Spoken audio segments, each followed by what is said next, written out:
A pojďme i toto téma rozebrat s Ivo Loskotem, hypotečním a realitním zprostředkovatelem EU hypotéky a EU finance. Hezký den. Dobrý den vám i divákům. Pane Loskote, možná pojďme ještě na chvíli navázat na to předchozí téma. Jak často klienti teď přemýšlejí o předčasném splacení hypotéky?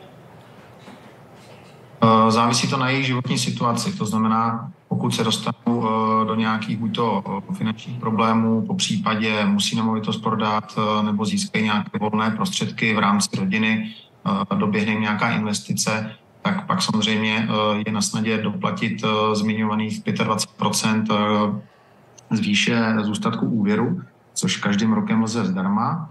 Nicméně záleží, jakou úrokovou sazbu klienti mají. Pokud mají úrokovou sazbu z dob roku 2016, 17, 18, dejme tomu 19, kdy sazby začínaly 1 nebo 2, tak je to v dnešní době škoda doplácet, protože úrokové sazby jsou vyšší. Pokud samozřejmě tu úrokovou sazbu mají aktuální 5 a více procent, tak samozřejmě se to nabízí. Jak to bude teď, pokud tedy ta novela vstoupí v platnost?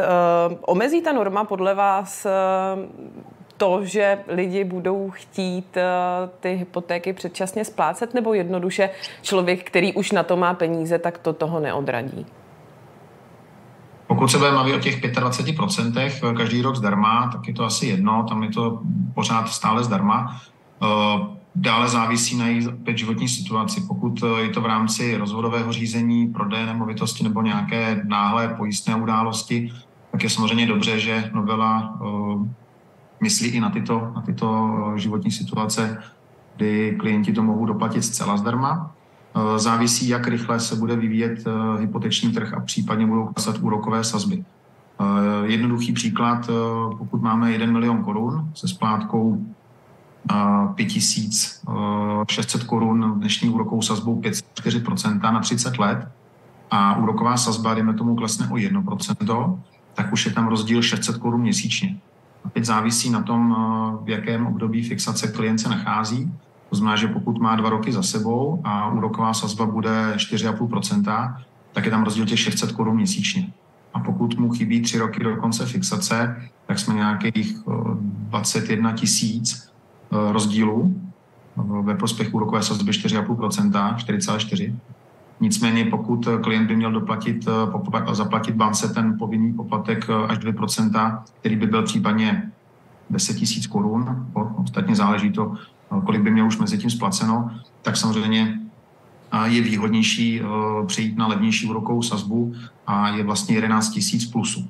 Nicméně za mě si myslím, že pokud tato doba nastane, dejme tomu možná za rok a půl, tak současné banky, kde má klient současně sjednán úvěr, tak dle mého názoru bude asi na řadě se nejprve začít bavit s danou bankou, zda je ochotná úrokovou sazbu snížit do konce dané fixace a nepřijít tak o klienta, aby vlastně nenastal hypoteční turismus.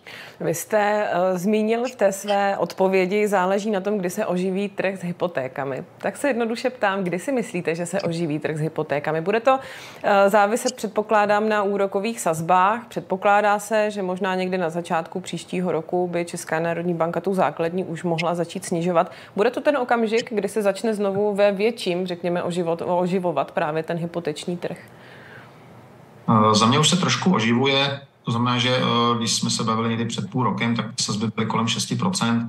Dneska se nejlevnější sazba dá získat za 5,39, 5,49, samozřejmě v závislosti na délce fixace.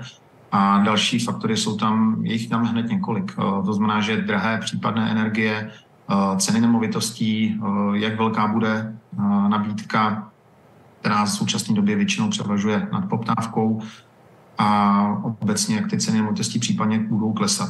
Nicméně v momentě, jak úroková sazba bude začínat 4, tak už je to i z psychologického hlediska takové oživení, kdy si myslím, že už klienti budou cítit, že sazby jdou dolů a už to nebude až tak drahá hypotéka, jako jsme byli zvyklí na těch 6%. Pojďme prosím stručně ještě k refinancování. Co byste doporučil klientům, kteří teď mají před sebou refinancování? Na jak dlouho fixovat hypotéku a za jakých podmínek? Vzhledem k tomu očekávanému poklesu úrokových sazeb, samozřejmě nevíme, o kolik a za jak dlouho to bude klesat, doufáme, že bude. Tak samozřejmě teďka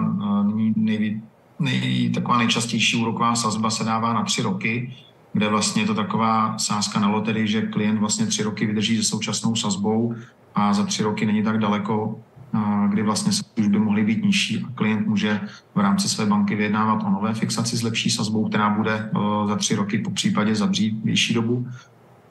Další variantou je samozřejmě 5letá fixace, nicméně tam už je riziko to, že klient samozřejmě může mít nabídku už za 2 roky na nižší sazbu, když pak zase bude o tom, jestli bude vyjednávat se svou bankou o mimořádném snížení úrokové sazby nebo vydrží celých 5 let, po případě půjde do té situace, kdy zaplatí jednorázový poplatek 2%, ale i tak se mu případně vyplatí tu hypotéku refinancovat s tímto poplatkem, ale bude mít v nové bance levnější sazbu. Ivo Loskot, hypoteční a realitní zprostředkovatel společnosti EU Hypotéky a EU Finance. Moc díky za váš čas. Děkuji za pozvání, hezký den.